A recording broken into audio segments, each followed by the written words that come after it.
ఆ స్వరం నీలి మేఘాలను కరిగిస్తుంది. ఆ గానం జగాన్ని ఊయలులూగిస్తుంది. గాలి కెరటాలతో దోబూచులాడుతుంది. ఏ దివిలోనో విరిసిన పారిజాత పుష్పాల పరిమళాలను మన ముంగిటికి తెస్తుంది. ఆ గళంలో జాలువారిన ప్రతి పదం అమృతమయం. ఆ గాత్రంలో ఏమాత్రం తొట్టుపాటు వినిపించదు, కనిపించదు. స్పష్టతకు మారుపేరు, విలక్షణతకు మరో పేరు ఆ స్వరం. ఆ గానంలో గున్నమావిడి కొమ్మ మీది గండుకోయిల కూసే తీయదనం, ముచ్చట గొలిపే ముద్దు మాటల మెరుపు, సిరిమల్లెల నవ్వుల ప్రవాహం, వెన్నెల రాత్రుల్ని వెలిగించే ఏకాంతం, ఆకుల గుసగుసలు ఇలా అన్ని వినిపిస్తాయి.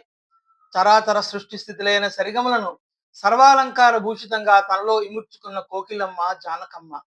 సన్నాయి రాగానికి, జానకి గానానికి ఏనాడో జత కలిపాడు ఆ దేవుడు. అందుకే ఆమె గళంలో దేవుని లీల అతి మధురంగా సాగింది.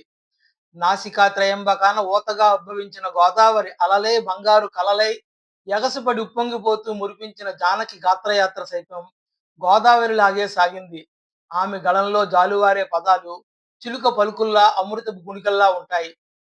హుషారైన, విషాదమైన, రక్తైన, భక్తైన, తెలుగైనా, తమిళమైనా, మలయాళమైనా, మరే భాష అయినా, చిన్న పిల్లకైనా, కన్నె పిల్లకైనా, అమ్మకైనా, అమ్మమ్మకైనా, మంద్ర స్థాయిలో అయినా, ఉచ్చ స్థాయిలో అయినా అవలీలగా పాడేయగల సత్తా, అందరినీ మెప్పించే స్వరం ఆమెకే సొంతం.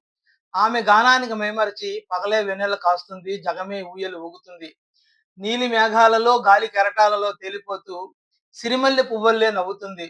ఆమె పాట విన్న కన్నెపిల్ల నా వాడు ఏడే, నా తోడు ఏడే అంటూ చిన్నారి చిలకమ్మను అడుగుతూ తనలోనే తాను తుళ్ళిపడుతుంది. గొంతులో గమకాలు, మోములో మందహాసాలు ఆమెకు సహజ అలంకారాలు. ఆమె పాటలంటే కోయిలకే అసూయ. ఆమె ఆలపిస్తే కోవెలకే వెలుగు ఛాయ.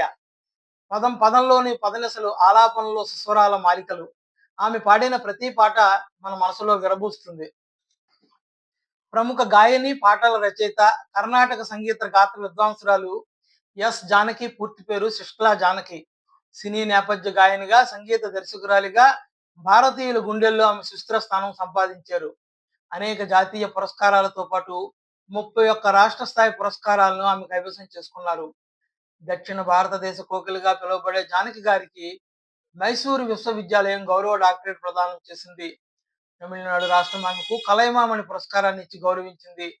ఆమె గొంతులో సరిగమలతో పాటు హావభావాలు కూడా పలుకుతాయి.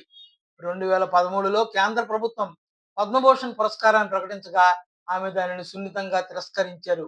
గాయని ఎస్. జానకి గారికి జన్మదిన శుభాకాంక్షలు.